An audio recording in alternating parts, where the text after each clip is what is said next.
Hello everyone, it's Brian here, the UK Bitcoin Master, back with yet another video in my series, Bitcoin for Beginners. Today's going to be, I'm so excited about this one and I hope you guys are too. Just bear with me, I'm going to pause this as I'm going to hear myself, that's done.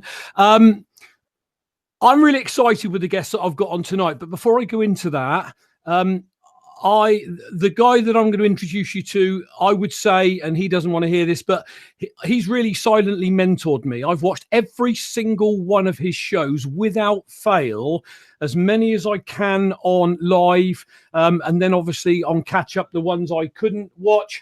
And literally, I started doing my own broadcast because he said you need to be in motion, and I started to run my own YouTube channel, and I didn't plan this, it's just happened. But today, Adam does them every single day, but with stuff that I've got going on, I can only do a couple a week, and I'm trying to create this where every Monday and every Thursday I do a live show for you all. So I'm never going to catch up with Adam. He's done over 1,000 shows or more, and his links are in the notes section below. But today is my 100th video, and it coincides with Adam being on my show. So today is the 4th of April 2019. As always, guys, have a strong Bitcoin hand, my people. You know, my saying on this channel is learn about Bitcoin. When you understand why we're so excited, buy some, get it off that exchange onto your Trezor, do nothing, and then wait for the halvings to come round. That is all you need to do. And you know something? It was only 3 days after the pump that's been going on that I even looked at anything, because I'm simply not interested in the ups and the downs. I'm interested in the long term. So please, if you're watching this on Steemit on catch up, do give us an upvote and a re-steam. You can follow me on Twitter at uk.bitcoin.master. I'm also on DTube, which uploads to Steemit at uk.bitcoin.master. BitBacker.io if you want to support me over there. I'm also on Bit.Tube, and they're all at uk.bitcoin.master. So that out of the way, do check the notes below. All Adam's links are below. I want to get into the show, and I want to welcome to the show, if I can get my technology to work, Mr. Adam Meister. Adam, welcome to the show. Wow, Brian, UK Bitcoin Master, thank you so much for that awesome introduction. I really appreciate it, and congratulations on 100 shows, triple digits, baby. Yeah, that is great. You're in motion, definitely. I am definitely in motion. You know, I certainly don't know, you know, about Bitcoin what most techs know, but I know enough to know that I'm in the right place at the right time, and all I have to do is hold my Bitcoin and wait. And, you know, based on that, you know, I really want to ask you some questions, Adam. I'm sure in your eloquent way, one question might roll in and answer another question. But for our viewers that are on the call, pound that like button, people. If you're watching this in the future and you're new, do take notice of everything we're going to cover on this show today. So, Adam, let's start the call by me asking you maybe a little bit of an intro into how and why you got into Bitcoin. Now, I know how long you've been posting videos, because I've gone and watched some of your first, where you sat out in your garden and did a video. It was quite crazy to watch compared to what you do now. But when did you get into Bitcoin and why? Well, to give a little background, I'm not a technical guy either. So it just shows you don't have to be technically sophisticated to get into this. What you said before, this is the right place and the right time. You don't have to be some technical genius. And I was not. I came from a marketing background. I'm not a computer programmer or anything like that. But I was always interested in finance. I dabbled in real estate. And I've always looked at stock prices. And I would say around 2008 and 2009, I was reading a lot of alternative financial blogs that were predicting doom and gloom in the end. And, you know, I was kind of into that stuff then, because as a curious person, you want to see things in a different light.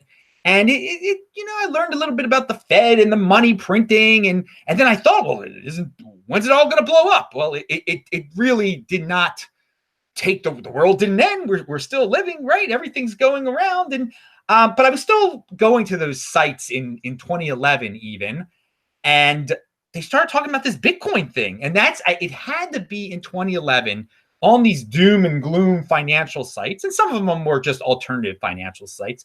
They talked about something called Bitcoin, and at the time, I was just like, well, it's private internet money. It's money it's digital money, and it's not issued by a government. That's pretty basic right there. That seems pretty cool. I'm not a big fan of governments. I'm not a big fan of inflation. It's deflationary, and I was curious, but I didn't want to buy it because it just seemed too complex. I think you had to wire money to Japan at the time. I don't even know what you had to do, but there were many things that were turning me off about buying it. But and then I heard about it in 2012, and I heard about it again in 2013. And there must have been I think there was a pump at the beginning of 2013. The price went up, I don't know, like $2 to $50 or something like that. And I was like, wow, this is really intriguing. But still, it still seemed too hard. And toward the end of 2013, Coinbase came along, and at the same time, there was another pump. Like it went from 200 to 1,000, basically, by the time 2014 started. Well, in November of 2013, I was like, well, there's this Coinbase now. I can buy it. I'm buying it. And I got my first 2 Bitcoin back then in November. They were like $600 a piece or something like that. And then it went up to 1,000. I thought, oh, I'm so smart. And then it went down, it went way below. It went below that, but I did not panic.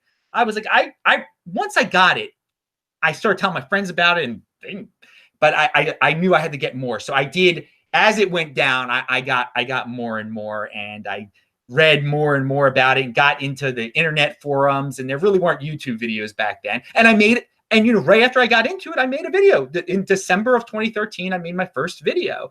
And then I did not make videos very often, like in 2014 or anything like that. But I was buying it, and I was studying it, and I was reading, and I was getting familiar with people. And I started going to events in 2015. And then I started to pick up on my videos. And then I really became the Bitcoin Meister, and I had to do a video every day, like basically starting in 2016. So that's where we are today. That's how I found out about it. It wasn't, I just thought we need some deflationary money that a government doesn't control. And I liked it. It seemed good. And I really just, I got into it hardcore very fast.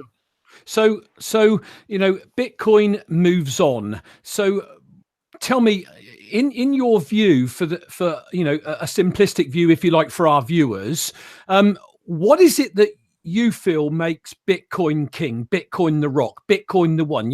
If people go and follow your channel, the Bitcoin Meister channel, they'll hear you say, excuse me, Bitcoin is the rock, Bitcoin is the king, the apex predator, and everything else. What is it, for our viewers that gives you such a strong hand that Bitcoin is the rock? Okay, so let's compare it to altcoins, and let's compare it to fiat, because it's the rock of everything. It's the rock of finance. And I like how you said the apex predator. Pound that like button for saying apex predator. I love that. Okay, so when you're dealing with Bitcoin compared to fiat, and credit, let's say you're using a credit card, and you try to donate to WikiLeaks, right? Using your credit card. Well, the credit card can say no, even though it's your money, or your bank card. No, even though it's your money, we're not allowing you to send it there. We're censoring what you're trying to do. We're censoring your money. And maybe your bank account maybe you tried to send it to another organization they don't like, and they're just like, oh, we've had enough of this dude. We're just shutting down his bank account, and we're taking his money. I mean, and people probably say, oh, they can't do that. Well, why can't they do that?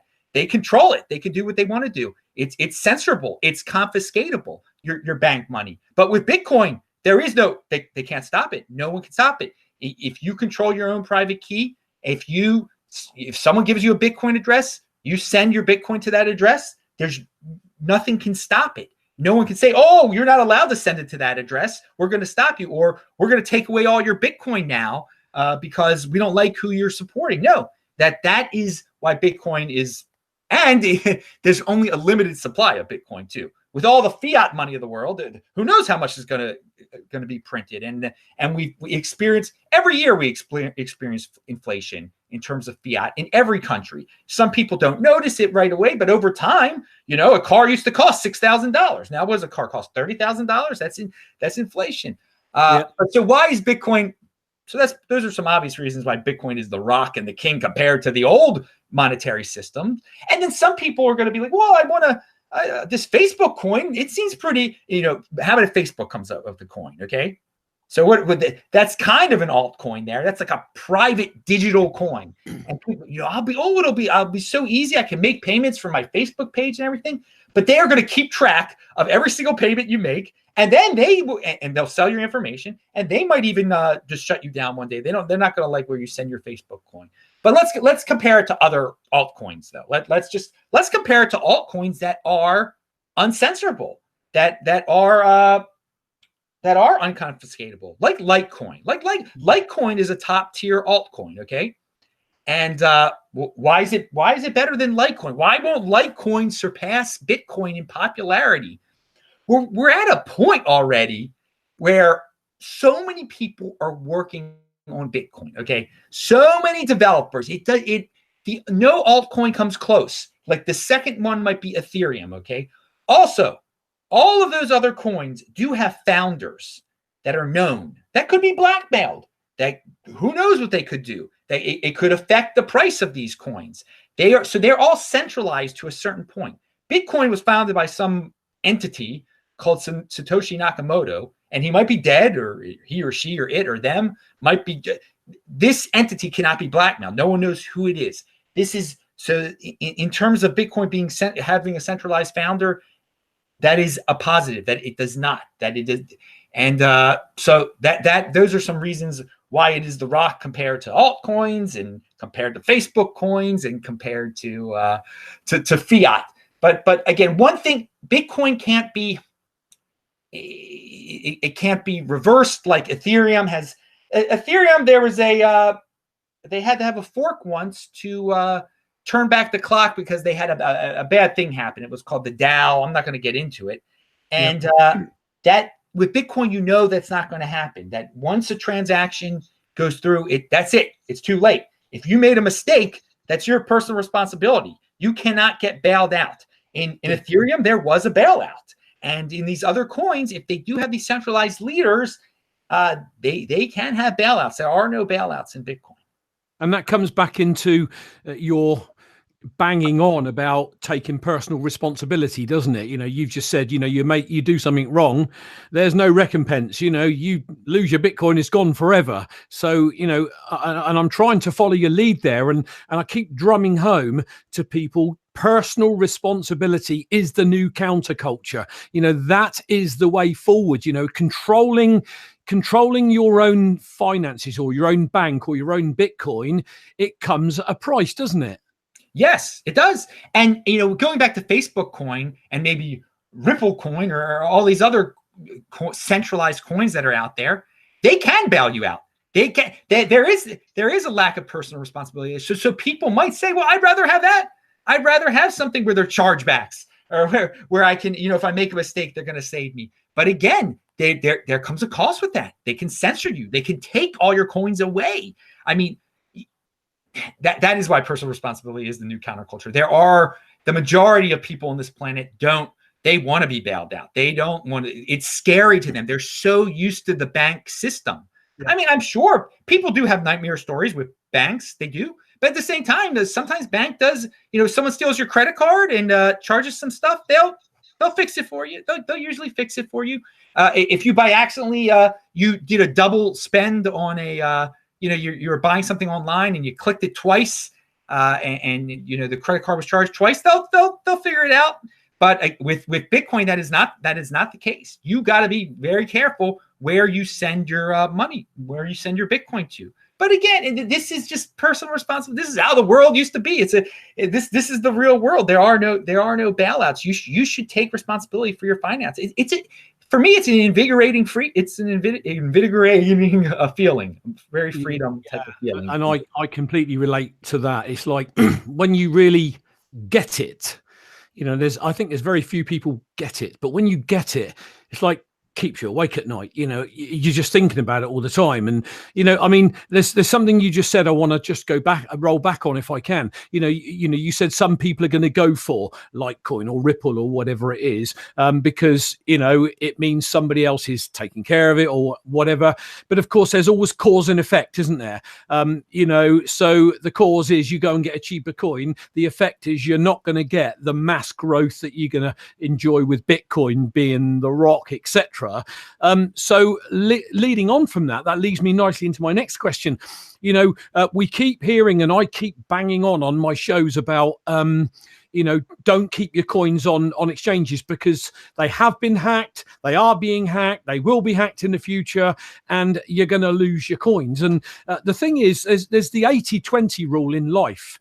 And the 80, and you're always talking on your show about be a 20%er, have a strong hand, but the 80%ers, aren't they? They're just going to want the easy route, and they're just going to want to leave it on an exchange and not have any hassle. So in your view, give me your answer to that. But equally, if there were an exchange at all that you would trust, and what do you think exchanges are going to look like going forward? There's sort of 2 or 3 questions there wrapped up in one.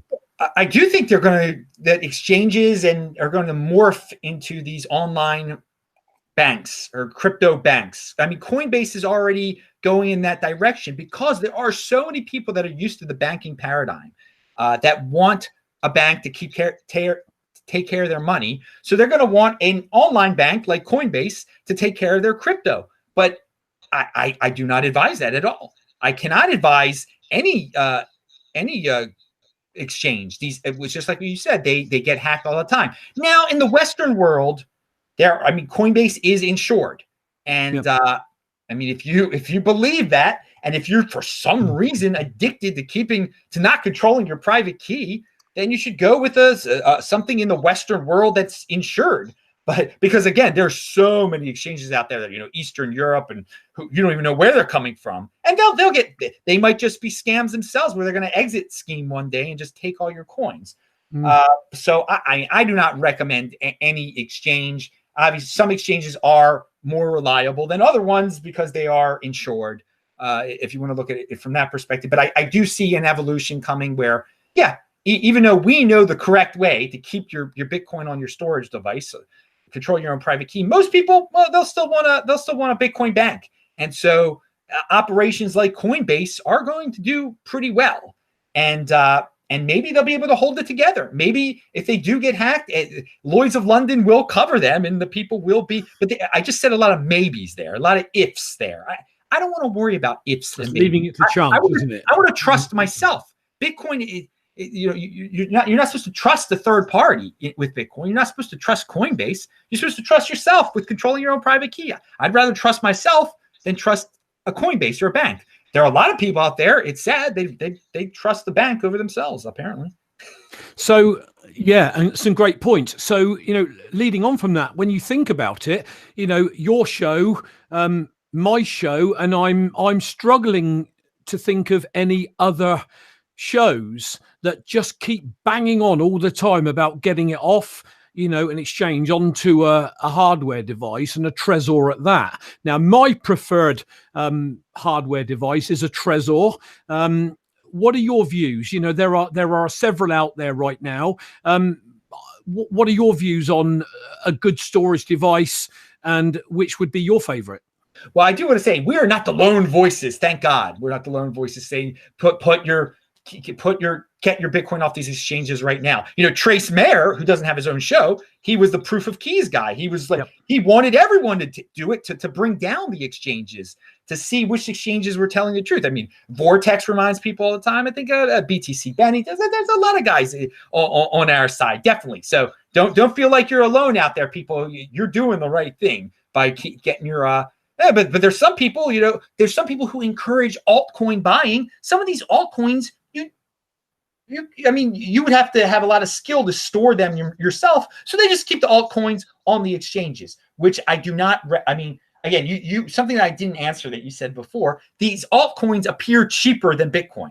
They do appear cheaper, don't they? Because, Bitcoin, it's unit bias. You can buy a fraction of a Bitcoin for the same price as an altcoin. Okay, if you want to buy a $10 altcoin, just buy $10 worth of Bitcoin instead. People are tricked with these altcoins because they see sometimes the altcoin will go up in terms of dollar value, but in terms of Bitcoin value, it doesn't go up. You'd be better off holding Bitcoin over the long run. I mean, you're better off holding Bitcoin. You definitely are. You got to value your wealth in Bitcoin. If you're messing around with altcoins, here's some advice. Value your wealth in Bitcoin. Make sure they're going up in terms of Bitcoin, which they probably aren't. Know how to really store them. Know how to really send them. Most people, they don't know how to store them or send them, so they're just sitting on an exchange. It's ridiculous. Now, my storage device that I like, of course, is the Trezor. And you can store altcoins there. Litecoin can be stored there. Ethereum can be, the Dash can be stored there. And these are top tier altcoins too. There's a difference. And I am the Bitcoin Meister. I only encourage you to spend your fiat on Bitcoin. I have never spent fiat on these darn altcoins at all. For various reasons, people have given me altcoins. There have been, crypto dividends, airdrops, forks, whatever. And I've gotten them and earned it through Steem, but I'm always valuing them in Bitcoin and turning them into Bitcoin. I would not, but again, there are some top tier ones, and the top tier ones you can keep on a device like a Trezor or a Ledger Nano. Now, the Ledger Nano, it's a good company. It's pretty good, but again, for me, the Trezor is easier, and I've gotten more positive reviews about the Trezor. So I'm gonna, again, I've got all sorts of things I've played around with, and ones that I haven't played around with yet. But yeah, the Trezor is my main recommendation for storage device of your Bitcoin, and if you've got Litecoin and all that stuff too, whatever, put it on there also. Yeah, mine too. I really like the interface. I think it's very easy to use for a non-technical person. Yeah, I'm a big fan of the Trezor. In your opinion, and you might not be able to answer this, but on a percentage level, just ballpark, what percentage of people that you think own coins even bother to store them maybe on a hardware device? How many people, Oh, that's a great question. That is a great question. In terms of how many people, oh my God, in the crypto community who actually do the right thing and put it on a Trezor or just on a hardware wallet. Oh, it's so few. Oh, it's probably like 10% or less. That's frightening. But one thing you should consider, though, of those 10%, you have to assume that they have a lot more Bitcoin than the people who don't do it. So in terms of all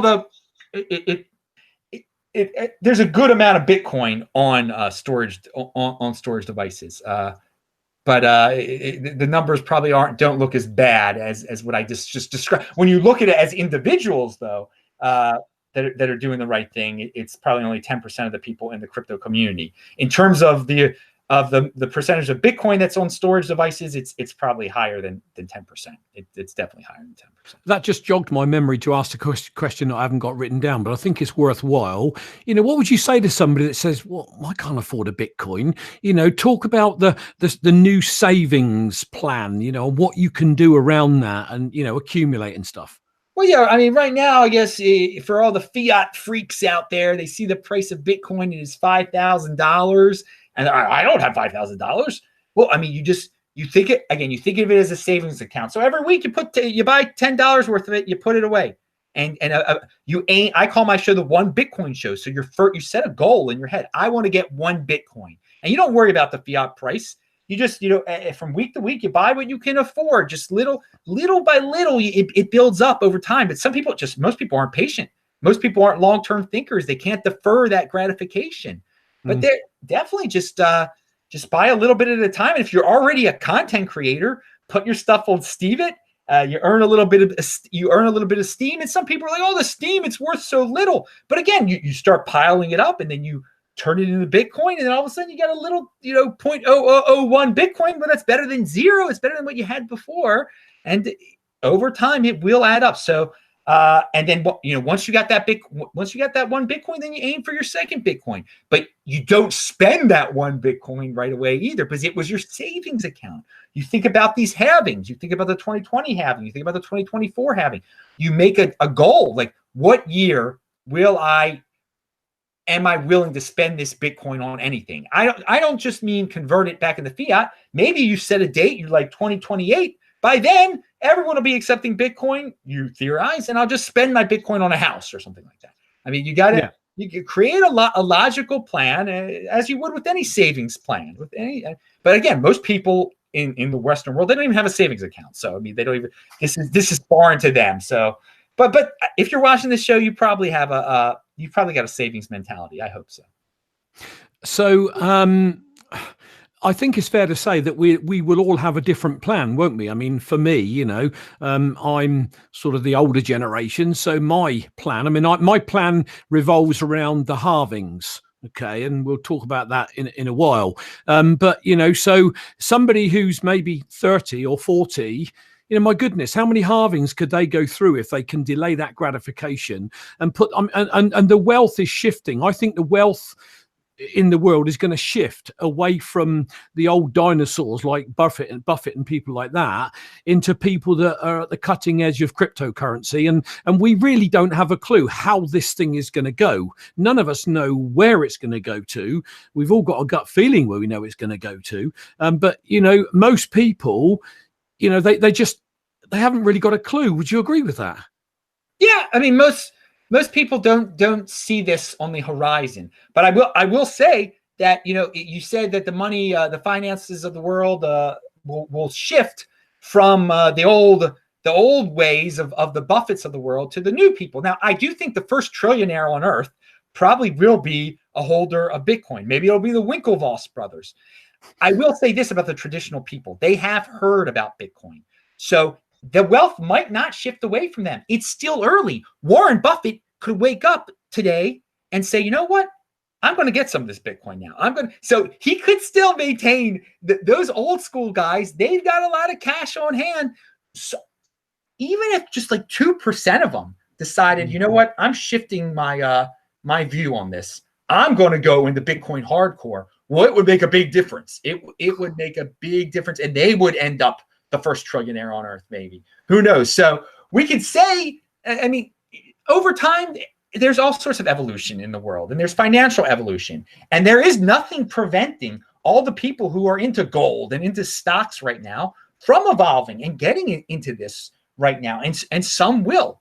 And the cool thing is that some people that have never been into those things at all, they will be able to become wealthy, and then there'll be just people who are sitting on the sidelines that like to make commentary and say that, oh, it's going to fail, and they'll look back and make up more excuses why they didn't do it. Oh, it was only the rich people knew about it back then. No, we're living in back then. We're living in back then right now. We're going to look back on this as very early. So there's no excuse. It's not just rich people that are talking about it now. It's not just technical geeks. We're not rich people. We're not technical geeks. We're regular guys that found out about this. So there's nothing preventing anyone from getting it. You can be a poor person and buy it. You could be Warren Buffett and buy it right now. And that's one of the positives about this. There are no obstacles. You don't have to be an accredited investor. Like, again, to get the Facebook IPO, you had to be an accredited investor. There were back ways of doing it. You had to be connected. With Bitcoin, you do not have to be connected. And yet, at the same time, there are many people that just, they hear about it, they're like, oh, it's a scam, it's for criminals, or they just haven't heard about it. Well, they'll regret it one day, probably, or they'll just make up excuses. Who knows? And then you've got, probably about a year ago, JP Morgan boss Jamie Dimon calling it a fraud, and then all of a sudden, a year later, they're doing their own coin. And I think what I'm trying to do on my show is to educate people that, a coin, a company coin or a government coin, it's going to be controlled. It can be manipulated, they can use it as fractional reserve. It is not Bitcoin, is it? Bitcoin is uncensorable, it's immutable, it can't be changed. Just buy some, hold some. It's going to get scarcer and scarcer as the years go on.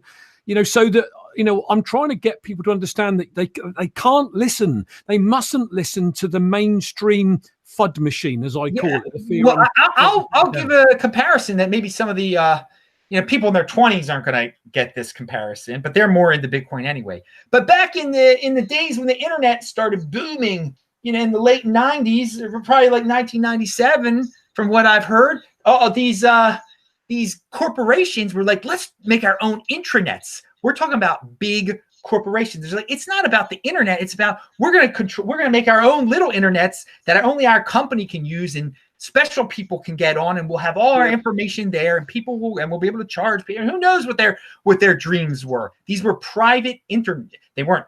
I mean, the internet is just gigantic thing. So they were going to have their own intranets, which were private internets, is a way to explain. And they failed miserably. It didn't work out. No, they wasted these. They were saying, oh, the internet's for criminals. We want to control. We want to have our own. And I mean, we're talking big corporations. We're talking about intranets being the thing of the future. And so you look back and you laugh at that now. They were all these people saying intranet, not internet. Well, that is just a huge joke back now. Jack, a huge joke when we look back on it now. And so you with that perspective, and you hear these people saying, well, let private coin, let's make our own centralized coin, not Bitcoin. Well, I think we'll look back on it in the same way. Like, why did JP Morgan think they could have their own coin when there was Bitcoin? I mean, what were they exactly thinking? There's no comparison. No comparison. Yeah, I think coins are going to come, coins are going to go. Exchanges are going to come, exchanges are going to go. But Bitcoin will just walk forward. I don't think it's the racehorse mentality, it's the pack horse mentality. But Bitcoin will just quietly move forward. I think it's died about 350 times, hasn't it? There's so many obituaries out there, Bitcoin obituaries, and yet it moves forward and it continues to grow slowly but surely. Now, in terms of slowly but surely, that leads me on to my next question, and that is, from a fundamental level, we've got Bitcoin, and new people here are Bitcoin's slow, it's clunky, it's expensive, etc. We've now got the Lightning Network that is coming on stream, which is a second layer built on the top of Bitcoin. So, in your own words, explain to our viewers what that is and what you think that's going to do for the Bitcoin landscape going forward. Well, at certain times it's expensive to send Bitcoin, so, and it's hard to send little amounts, and you can't buy things. Thus, it would be difficult to buy things at stores and to use it as a currency under certain conditions. Sometimes it's not. We're not going to get into that. What the Lightning Network guarantees is that you'll be able to make very small transactions, very cheap, very fast. That's what it does. It will allow you to go to the 7-Eleven and buy a Slurpee, just like that. And it'll be, the transaction will be done. It'll be finalized. You'll know it'll go. Everyone will be happy. Okay. It makes it a transactable currency, the Lightning Network, for any type of purchase, for small and large. And it's built on top of the main Bitcoin layer. So for all the people that are saying, oh, you can't buy anything with your Bitcoin, it's too slow, it's too expensive, that takes care of that FUD. That's what the Lightning Network is. So it's a little bit like holding gold, but something being backed by gold, to simplify it for everyone. That's what we're talking about, isn't it?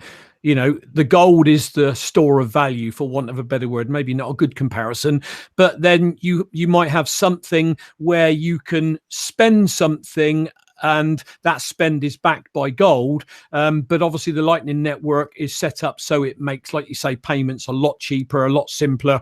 Do you think that will play a massive part going forward, next few years, 5 years, 10 years? I think eventually it will be very important. Right now, people aren't ready to transact with their cryptocurrency. A lot of people say, oh, I want to buy X, Y, and Z. They're not companies demanding right now that we need to be able to interact with cryptocurrency. We need to be able to sell our product. The people, that's not, but eventually they're building it for the future. They're looking for the future so that when the time comes, it will be ready. Bitcoin will be ready for transactions when people are wanting to do right now.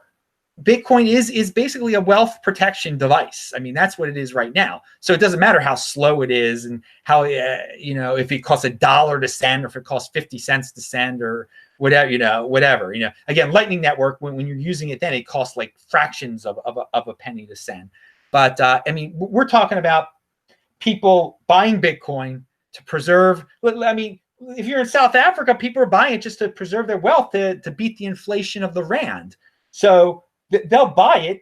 It doesn't matter and then they'll move it to their Trezor. It's not gonna bother them that it costs them $1 to send it to their Trezor, because they're again. But if they were buying a Slurpee, it would bother them if it costs $1 to use their Bitcoin. But they're not buying Slurpees. People aren't buying coffee with Bitcoin right now. There's no demand to buy coffee with cryptocurrency right now.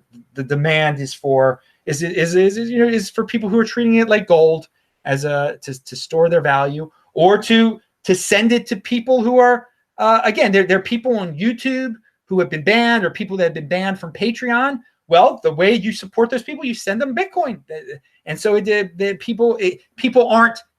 There's not a time constraint on that. People won't be annoyed if, like, oh, it took 10 minutes to send this Bitcoin to this person who's been kicked off YouTube. No, but again, with Lightning Network, when you're buying something, yeah, you want it to be done in a second. But right now, people are not using cryptocurrency to buy coffee. But again, when the day comes, Bitcoin will be ready. I was going to say, BeCash forked off of Bitcoin because, they said everybody wanted to be able to use Bitcoin to buy coffee. But I think what we're clearly seeing now is that Bitcoin, people are buying it and holding it as a store of value, aren't they? That's what they're doing. They're holding it long term. Yes. And as you also notice, companies all over the world aren't saying, oh, yes, let's work with BeCash here and sell our products at BeCash. That's not going on. The BeCash isn't being moved very much at all. I mean, it's not being used for what they said they needed it to be used for right then and there in August of 2017. Right then they needed a solution to the scaling that's again, be a long-term thinker, be patient. You don't want to, and that's the thing with Bitcoin. It does not rush people. It doesn't change. The base layer doesn't change, and that is a good thing. That's a good thing. And if you want to change Bitcoin, then you fork off. You create a new Bitcoin, like BeCash did, and see if it can compete. And it can't compete. So many more Bitcoin is the real Bitcoin. Bitcoin is the next Bitcoin. Bitcoin is the but others can try. Others can try. It's fair. Yeah. Others can try. So on that BeCash theme, what are your thoughts on Bitcoin forks and airdrops, etc., in terms of what they can give us in terms of, like, when you say free Bitcoin, free dividends, free airdrops, is there an argument perhaps that by the forks happening, it could deflect people away from Bitcoin and slow its growth, do you think? Or do you think the airdrops will, I don't think we're going to get forks anymore, are we? Airdrops seem to be the way forward. We had the B-Rhodium airdrop, and, that was, even I messed up and lost my B-Rhodium, but I'm not going to do that with a Mimblewimble coin, that's for sure. But with these airdrops, do you think there's going to be more of them in the future? And what are your thoughts around all the forks and airdrops? Well, I do.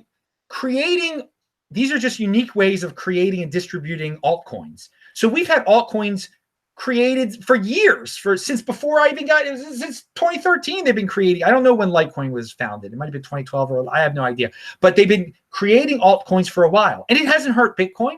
Competition is a good thing. Let there be competition. Even if they name their coin Bitcoin, whatever, Bitcoin Meister, if they want to. It's not. People know what the real Bitcoin is. Now, there might be some people that are distracted, but that's just the way of the world. They're going to be altcoins. There's the cool thing about cryptocurrency. There isn't some overriding power that says you cannot create any more altcoins. Now, like in the United States, if you started printing dollars, you'd get in big trouble. There are rules. You cannot print more US dollars. They have a monopoly on printing of money in the United States. But in cryptocurrency, that does not exist. So that is one of the awesome things. So I do see more. There are always going to be people out there that want to innovate. There are always going to be people out there that think they can create the next Bitcoin. So let them do it. And if they want to airdrop their coin to Bitcoin holders. It's a compliment to Bitcoin holders. It's a compliment to Bitcoin. They're building it on top of Bitcoin. They're building it on top of Bitcoin's brand. And that's another reason why it's a rock. People aren't forking off of other altcoins. Yeah, there've been like a couple here and there, but the vast majority of airdrops and forks, all crypto dividends have come off of Bitcoin. Okay. And that says a lot right there. So you treat it. So even if someone is trying to, like with BeCash, they were legitimately trying to be Bitcoin. You take it in stride. You know Bitcoin is the one, and you take it as interest. You take it as a one-time dividend on your holdings, and you turn it into Bitcoin. And that's what most people did. That's what most people. So if people want to give me a free coin because I am a holder of Bitcoin, I think that's great. I'll turn it into Bitcoin. And it encourages people to save. It encourages people to hold their Bitcoin, the creation of all these forks and crypto dividends and airdrops. Because you can't get these things if your Bitcoin is at some exchange, okay? And that's been proven. People who've had their Bitcoin at Coinbase all this time, they never got their B Gold crypto dividend. Never got it. Never got it at all. If you had it on your Trezor, you got it soon afterwards. And some people were able to get really good returns on that. So yeah, I see him coming, and I see him as positives. I'm a positive guy. I'm sure people can spin it in any negative way they want to, but that's not productive. I don't think that's productive. And I think if you have confidence in Bitcoin, you can see that, yeah, let people do what they want to do. You take personal responsibility over what you're going to do. Let them do what they're going to do. And if you have confidence in Bitcoin and you know it's the rock, it'll turn out fine. So don't panic, people. Hold. Buy and hold, people. Strong hand. Strong hand. Okay, we've got a couple more questions to go, which is great. So, Adam, you've lived through a halving. I haven't. Okay, I got my first Bitcoin in May 2017. So, in terms of now we don't know what we can expect. It's all in the lap of the gods, but there does seem to be some kind of a trend, a pattern that happens with halvings. Now we are creeping up to the 2020 halving, I think May 2020, which is not a million miles away now, about 14 months. And we can't predict anything, and I don't like predicting things. I know you don't like predicting things, but how do you see the lead up to the halving and then the halving itself and post-halving going? What do you think will happen to the Bitcoin price? I don't like talking about price, but obviously it does pump in when certain things are going on. So how do you see that playing out? Well, let's talk about what happened in the 2016 halving leading up to it. Now the 2016 halving, it was either in June or July of 2016. Okay, that's a little blurry for me. I went to a party that night, and there were like 10 people at the Bitcoin halving party, or 20 people. You could expect the Bitcoin halving parties to be a lot bigger this time around, because back then people didn't know what was going on. But still, most people in crypto right now, they don't know that the halving's coming up. They don't know what a halving even is. They don't know that the amount of new Bitcoin produced will be cut in half, which is a big thing. Now the miners prepare beforehand. They know they're not going to be producing as much Bitcoin in the future, so they start hoarding it. They don't put as much on the market beforehand. So if you're not putting as much Bitcoin on the market before the halving, the price is going to go up in terms of fiat. So what happened last time was it was 2015, okay? And the price of Bitcoin had been going down for a while. Everyone was in the dumps. People didn't know Bitcoin would survive. Oh my God. And then it did start going up in 2015. But still people were like, it's never going to get back to $1,100. It's never going to get there. It seemed like a pipe dream that it could get that high again. And people were making fun of people. Oh, you bought it 700, you bought it 800, you're a bag holder. And most people, they had capitulated. They had sold their supposedly overpriced Bitcoin for much less than they had paid for. But sure enough, 2016 came around, and it was like January and February, and the price started to inch up. And I made a prediction that, in a few months, people would start talking about this halving thing, and we should start hyping the halving. I called it halving hype. And people did start talking about it. And I did say that the mainstream would even bring it up. And it did make the mainstream media like 2 months before the halving. And by that time, the price it started to ramp up. It probably started around $400, $350 at the beginning of 2016. And before the halving, it had basically doubled to over $700 to a little bit before the halving. Now, before that halving, there was a hack. There was the Bitfinex hack happened. So then it dropped down some. And so when we got to the day of the halving, nothing magical happened that day. It didn't like spike up even more. The magic had already happened, really. It had gone back to 700, and now it was in the 600s again. And then after the halving, it started slowly rising toward the end of the year. And then it was at $1,000 on January the 1st, 2017. And 2017 was just a magnificent year. So if it follows that pattern, then we'll see.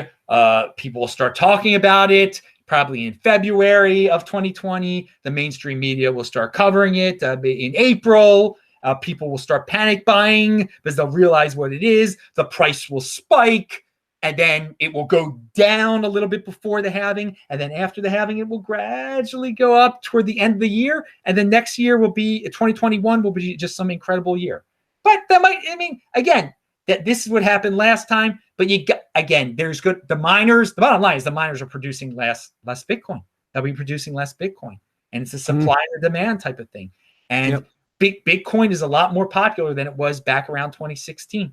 So I expect good things. I have always said, people, just live out the next halving. Save at least until the next halving, which is 2020, afterwards, and see what happens. So we're going to see what happens. But I have a very positive take. Already, there was an article the other day that said, why did Bitcoin spike? It was on April 4th, whatever, it was on April 2nd. And they gave some reason about a big whale. And one of the reasons is the halving is approaching. But there you go. They're already starting to use it as an excuse for why. Now, I don't think someone all of a sudden said, oh, the halving's approaching. Now Bitcoin's going to be worth. No, I don't think that was part of it. But people are starting to wake up that the halving is approaching. And you'll see everyone. I can guarantee you this. The halving talk will increase exponentially as we get closer. It will be the biggest thing in the Bitcoin space by like 2 months before the halving. It will be big. Everyone will be talking 2020 halving, and we'll all be just laid back like we've been talking about this thing for 4 years, man. We're ready. We're ready. We don't have to buy it now because we already bought it. Do you know something? This is so exciting because you could walk down the street and most people don't even have a clue what Bitcoin is. They don't know what crypto is or anything. It's like, to know what we know, for anybody that's on this show right now or watching this in the future, to know what we know. I mean, crikey, are we early adopters? Anyone that's got Bitcoin, are they in a good position or what? Yeah, because most people. Yeah, I say we've got insider info. We've got insider info, even though it's all the info is out there, but people aren't just willing to learn it. And again, that's why your channel's so great. You give out the insider info. You give the basics. You're not into like showing the latest altcoin flavor of the month. So this is the problem. Even people who enter the space don't have the insider info. They get caught up in this altcoin flavor of the month ICO madness. And in the long term, that is not very beneficial. That's not beneficial. Because when the Bitcoin starts a pumping, they don't have Bitcoin. Or they lost out. They have some ICO. They have Veritasium. I mean, what the how that like button, dude? If you got the Bitcoin. But yeah. So listen, Adam. Cracking show. I hope you guys out there have enjoyed it. If you have, bash that like button, really.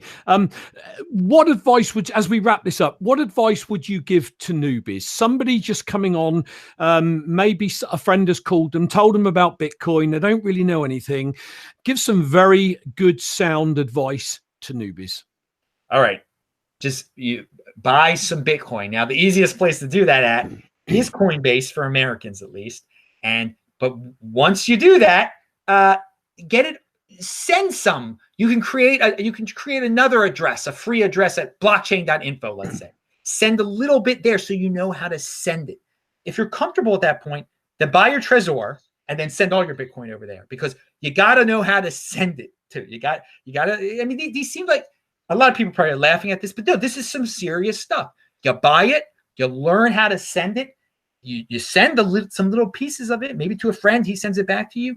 You're comfortable with it. And then you get that Trezor, you get it off that exchange, you get it off Coinbase. And then that's great. It's you can do all the basics at that point. You can buy it, you can send it, you can store it.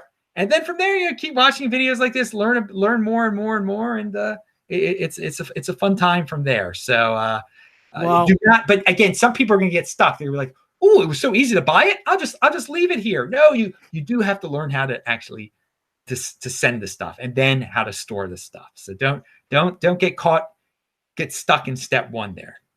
But step one is important. Buying it is important because there are a lot of people that just sit there and complain and be like, oh, why did I ever get it? And you can buy like a $50 worth of it.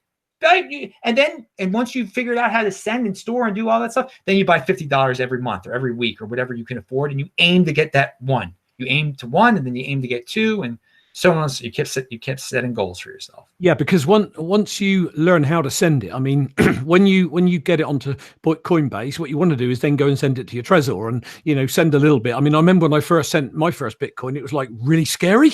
It was only a tiny bit, but I thought, oh crikey, is it going to go through? Is it going to go through? Is it going to catch me out? And even now, even if you move some around, sometimes you think, oh God, but it does send as long as you've got the send address correct and everything. I just like you. I mean, you can tell that I watch your channel because I'm pretty well a flipping clone of what you say, which is not a bad thing. If we're all banging on with the same message to people, we're just going to, how do you eat an elephant one bite at a time? How do you touch the world with this one person at a time, one show at a time? Keep banging the drum and you can't go far wrong. Adam, it's been an absolute blast having you on the show. It really has, and I appreciate you being on. Any closing remarks from you? Anything you want to cover? Where can people find you at? I've put several of your links below, but any closing remarks? Yeah, disruptmeister.com. You can watch all my videos there. Follow me on Twitter at TechBalt, TechBalt. Just look up Bitcoin Meister on YouTube. I do a new show every day. I did want to say one thing about the Trezor. A lot of people are intimidated by the price of the Trezor. Oh, it's so expensive. And thus, they don't, when they buy at Coinbase, the next thing they do is not buy a Trezor because they're like, I just bought all this Bitcoin at Coinbase. I don't want to get the store. I don't want to pay $100 more for this Trezor. It's worth it. It's a one-time insurance payment, people. It's a one-time insurance payment. So that's why I say some people are their first sending of Bitcoin is not going to be to a Trezor. So, and that's fine. But if you do get the hang of sending that Bitcoin, then you really should get the Trezor at that point. It is just insurance. It's a one-time insurance payment. You pay insurance on your car every 6 months, people. Why not just make a one-time insurance payment for a storage device, a Trezor, on your Bitcoin? So I'll leave that those words of wisdom right there. Wow, here. But what I would say is, I don't know what it's like in America, but over here, I was looking yesterday, and I mean, I bought my first Trezor, 109 British pounds. They're now down to 46, the Trezor 1. But there's nothing wrong with the Trezor 1. They're fantastic. They do all the firmware updates that the Model T does. They've got the functionality of the Model T. And I think somebody getting started, I think you're right, 46 quid in England for a Trezor, and it's not about what you're putting on it now, it's what that Bitcoin is worth in 10 years time or 5 years time, isn't it? That's what you should place, the value you should place on whether you should get a Trezor or not. And I strongly encourage people to get a Trezor and make that one-time investment. Adam Meister, the Bitcoin Meister, thank you so much for being on with me tonight in England. I've had a blast. I'm hoping the viewers have.